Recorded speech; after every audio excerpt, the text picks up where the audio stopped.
everyone.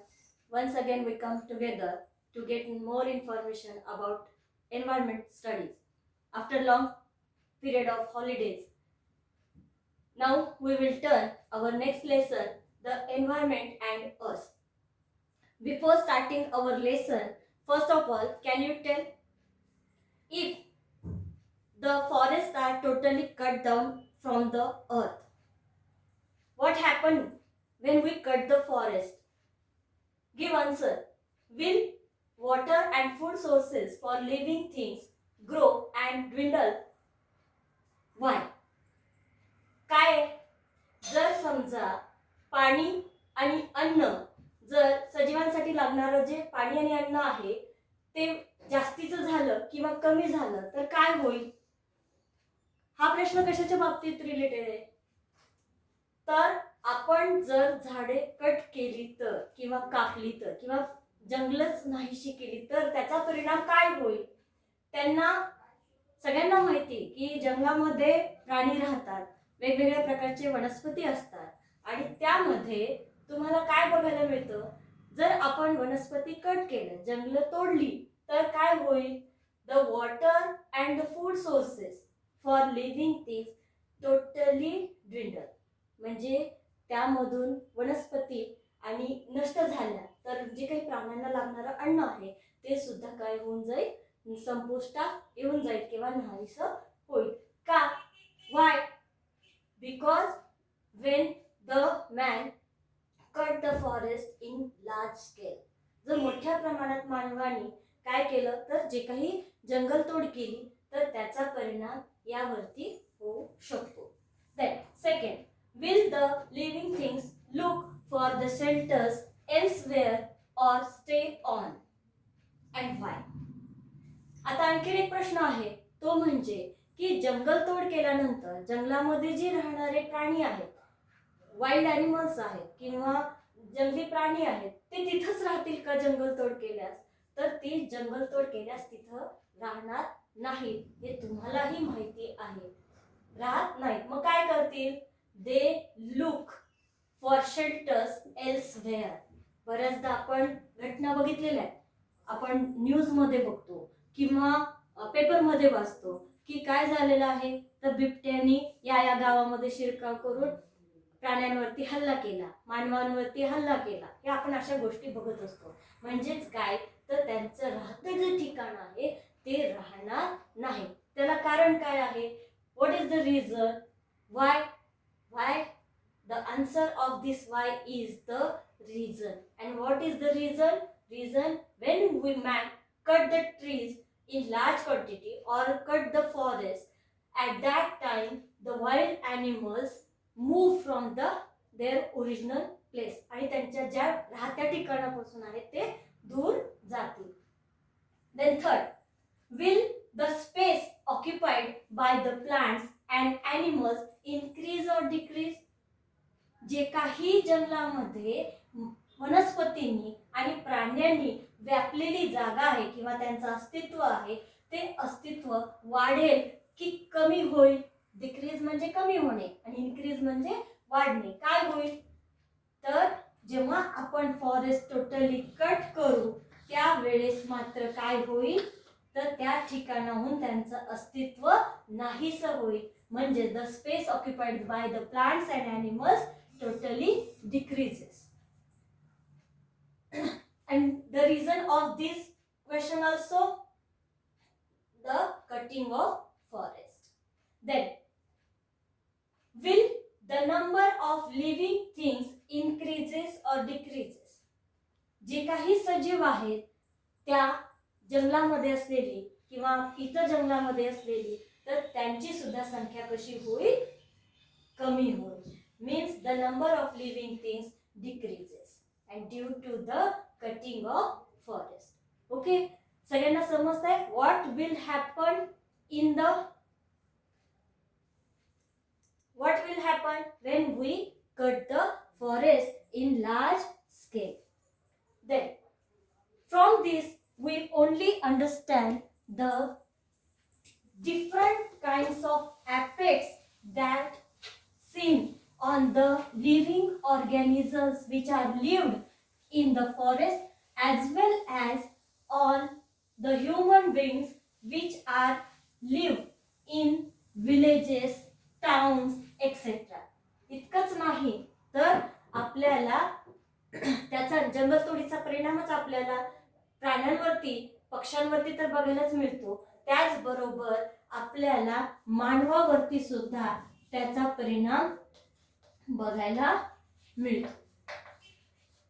Deforestation मी आता सांगितलं तुम्हाला, कटिंग ऑफ फॉरेस्ट म्हणजेच काय तर डिफॉरेस्टेशन. डिफॉरेस्टेशन म्हणजे जंगल तोड. जंगल तोड परिणाम मगाशीच बघितला की काय होतं, जंगलतोड केल्याने काय होतं किंवा जंगलतोड का केली, सगळ्यात मोठा प्रश्न आहे. रिझन काय, जंगलतोडची रिझन काय आहे तर एक इन्क्रीज्ड पॉप्युलेशन. इन्क्रीज्ड पॉप्युलेशन जी काही लोकसंख्या वाढते, मग ती आपली भारतातली असेल किंवा जगातली असेल, तर त्याची संख्या किती झालेली आहे, अति प्रमाणात झालेली आहे. The population of human beings it is nearly close to the 600 crore in the world. जवळजवळ 600 कोटी इतकी लोकसंख्या जगामध्ये आपल्याला पाहायला मिळते. जर भारतातच बघितलं तर किती आहे, 123 करोड. त्यातील इतक्या मोठ्या प्रमाणात जर समजा लोकसंख्या वाढत असेल, if the population increases in this condition, अशा कंडिशन मध्ये इतक्या स्पीडनी वाढत असेल, at that time it is required to meet the need of every people. Need of every people, all people. सगळ्या लोकांना सगळ्या गरजा मिळणं गरजेचे आहे. And what are the needs of people? Food, water and shelter, clothes. कपडे, अन्न, पाणी यांचा पुरवठा होणं अतिशय गरजेचं आहे. And these all needs provided from the nature, available from the nature. आणि ह्या ज्या काही गरजा आहेत तर त्या गरजा मानवाच्या कुठून पूर्ण होतात तर नेचर मधून पूर्ण होतात. फॉर एक्झाम्पल फूड आहे one need of basic need of human, आणि ही गरज कुठून पूर्ण होते, ऍग्रिकल्चर फील्ड मध्ये. आणि हे ऍग्रिकल्चर कधी होतं complete, when we grow the crops in the field and that we call agriculture.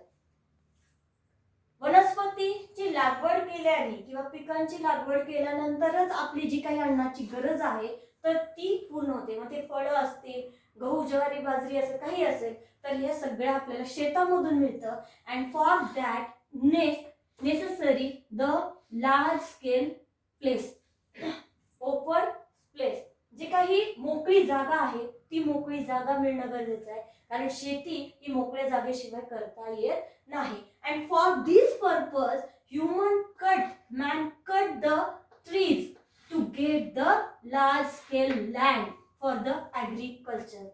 एकच गरज पूर्ण करायची. त्याच्यानंतर water. For getting water human or man that dig out the borewell and well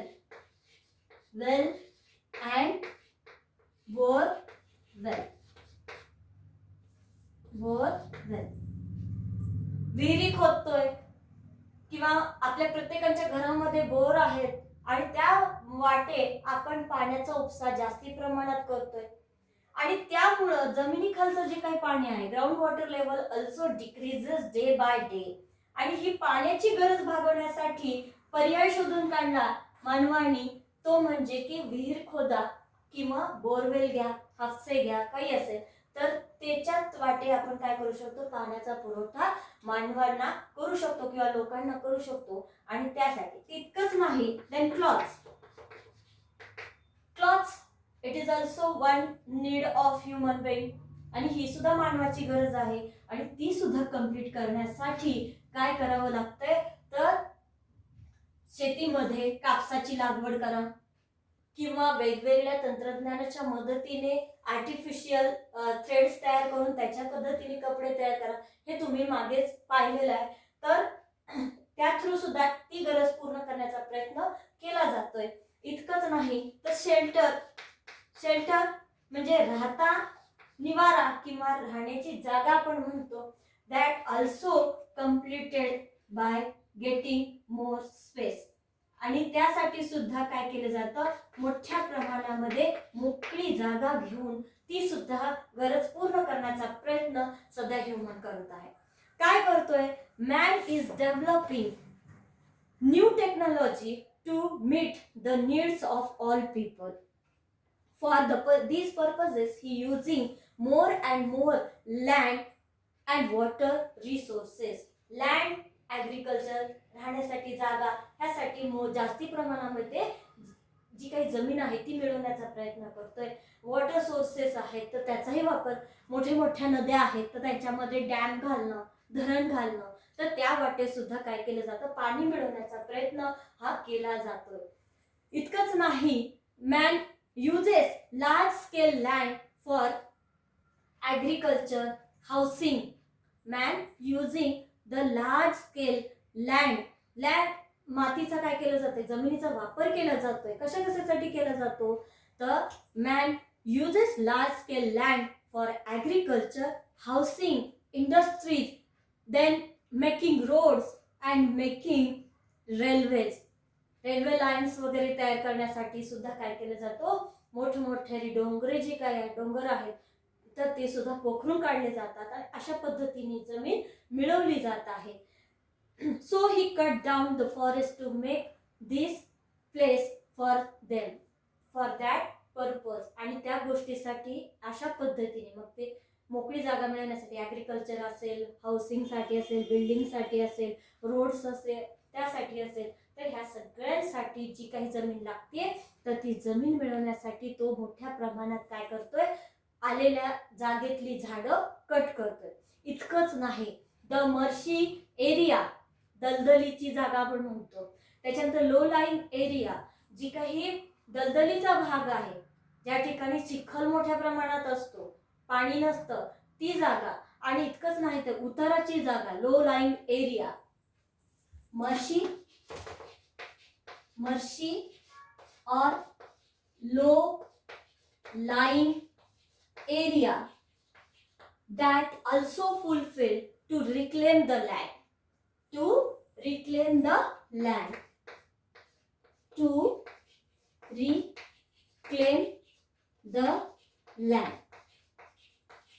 जो काही भराव आहे तो भराव आतमध्ये घातला जातो आणि तो उताराची जागा आहे ती सपाट केली जाते, जी दलदलीची जागा आहे ती सपाट केली जाते. मर्शी एरिया और low line area also fulfill to reclaim the land.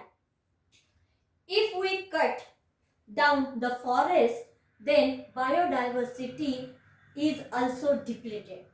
जर समजा आपण वनस्पती किंवा जंगलतोड जर मोठ्या प्रमाणात केली तर त्यासोबत त्या जंगलामध्ये असलेली जैवविविधता जी काही आहे बायोडायव्हर्सिटी म्हणजे जैवविविधता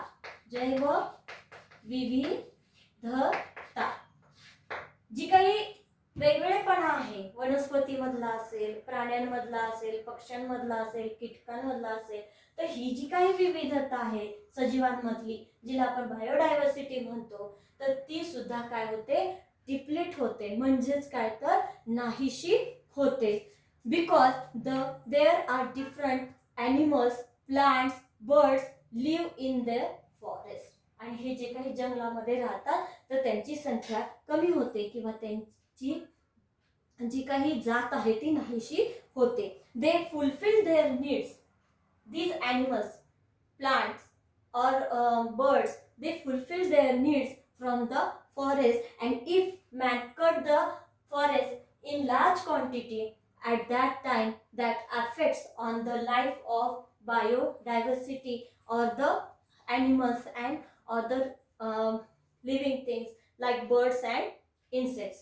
मग ह्यांच्या सुद्धा जीवनावरती काय होतो, त्याचा परिणाम आपल्याला बघायला मिळतो. Okay, everyone understand? Then after that, the most important part, if we cut the trees, that also affect on the environment. जर समजा प्लांट्स आपण कट केली तर त्याचा परिणाम आपल्याला एन्व्हायरमेंट वरती झालेला पाहायला मिळतो. Generally when we travel at that time we see the trees are grown, big trees are grown at the both side of road. दोन्ही रस्त्याच्या दोन्ही बाजूला आपल्याला झाडे लावलेले दिसतात. का झाडे लावतात? त्यांना जागा नाहीये म्हणून लावतात का तिथे? तर नाही. when we travel or when the burning of fuels causes through the vehicles, जेव्हा वाहनांच्या वाटे जे काही इंधन आहे ते जळतं त्यावेळेस काय होतं, different kinds of harmful gases releases in the air. आणि जेव्हा बर्निंग चालू असतं, सगळ्यांना माहिती आहे की गाड्या पेट्रोल डिझेलवरती चालतात आणि हे बर्न होतात गाड्यांमध्ये चालत असताना, तेव्हा त्यांच्या वाटे वेगवेगळ्या प्रकारचे घातक वायू जे आहेत ते हवेमध्ये मिसळत असतात. At that time this trees help us, आणि याच गॅसेसला ॲब्सॉर्ब करण्याचं काम, म्हणजे हे आपल्याला मदत करतात.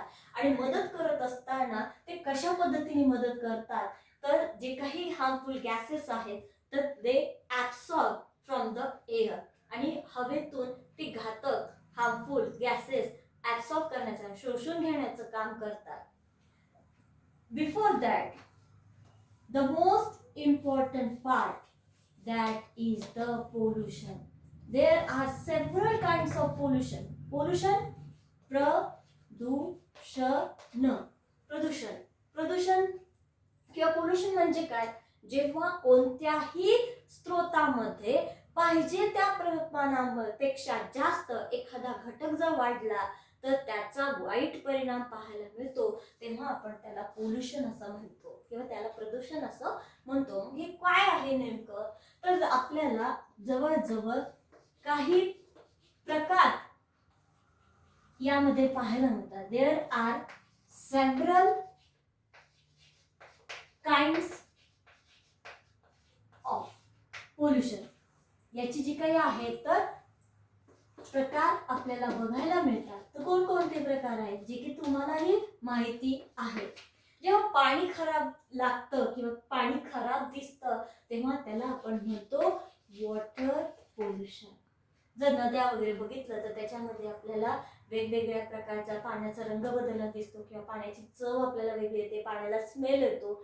जनरली जर बघितलं तर स्वच्छ पाणी असेल, क्लिअर पाणी असेल, प्युअर पाणी असेल तर आपल्याला त्याचा स्मेल, टेस्ट वगैरे असं काही लागत नाही. पण जेव्हा ते सगळं चेंज होतं तेव्हा त्याला आपण म्हणतो water pollution. And this generally we see in the sources of water, आणि आपल्याला हे पाण्याच्या स्रोतामध्ये बघायला मिळतं. देन एअर पोल्युशन, हवेचं प्रदूषण. मेन काइंड्स मी तेवढे घेणार आहे. त्याच्यानंतर सॉइल पोल्युशन, मातीचे सुद्धा काय होतं, प्रदूषण होतं. ते कशा पद्धतीने होतं त्यात आपल्याला एक एक बघायचं आहे. आणि त्याच्यानंतर आहे नॉईज पोल्युशन. कधी कधी आपल्याला बऱ्याचशा या सगळ्या गोष्टींचा त्रास होतो. फर्स्ट आपण बघूया वॉटर पोल्युशन. वॉटर पोल्युशन काय आहे? जनरली मॅन डेव्हलप्स मोर टेक्निक्स, मोठ्या प्रमाणामध्ये टेक्निक्सचा वापर करतोय, तंत्राचा वापर करतोय. आणि या तंत्राचा वापर करत असताना आपण एक बघतो ते म्हणजे इंडस्ट्रीज, फॅक्टरीज. इंडस्ट्रीज आणि फॅक्टरीजचा आपण वापर मोठ्या प्रमाणामध्ये बघतोय. Through these factories and industries most waste water that directly let out in the water resources. काय केलं जातं? वेस्ट water directly releases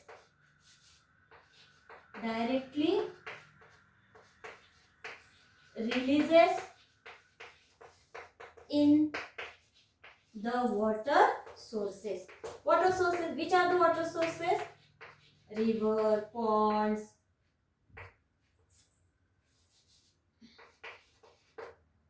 लेक एक्सेट्रा. आणि ह्या वॉटर सोर्सेस मध्ये काय केलं जातं? Directly source. काय होईल मग? घाणेरडं पाणी जर समजा कारखान्यातलं पाण्यामध्ये, चांगल्या पाण्यामध्ये, चांगल्या नदीमध्ये सोडून दिलं तर काय होईल? The chemicals from this waste water mixes into the river water. जे काही वॉटर सोर्सेस आहेत तर त्यांच्या पाण्यामध्ये काय होतील? ते केमिकल्स मिक्स होतील and that becomes unfit for drinking. आणि त्यामुळं ते पाणी पिण्यायोग्य राहणार नाही किंवा वापरण्यायोग्य राहणार नाही. मग एवढंच एक रिझन आहे का? नाही. Another reason also causes the water pollution. So many villagers also wash cattle, vehicles, utensils, clothes. बऱ्याचदा आपण बघतो नदीच्या काठावरती, ओढ्याच्या काठावरती किंवा तळ्याच्या काठावरती जनावरे धुतलेली पाहतो. कॅटल्स म्हणजे जनावर. व्हेकल्स, गाड्या वगैरे धुताना आपण बघतो. भांडी घासलेली बघतो. हापसा असेल, बोर असेल, छोटीशी टाकी आता बसवली जाते तर त्याच्याही बाजूला आपण भांडे घासलेले बघतो. किंवा कपडे धुतलेले आपण बघतो. जे काही वॉटर सोर्सेस आहेत तर त्या वॉटर सोर्सेसच्या पुढे आपल्याला अशा प्रकारची कामं करताना दिसतात आणि ज्यामुळे काय होतं तर वॉटर पोल्युटेड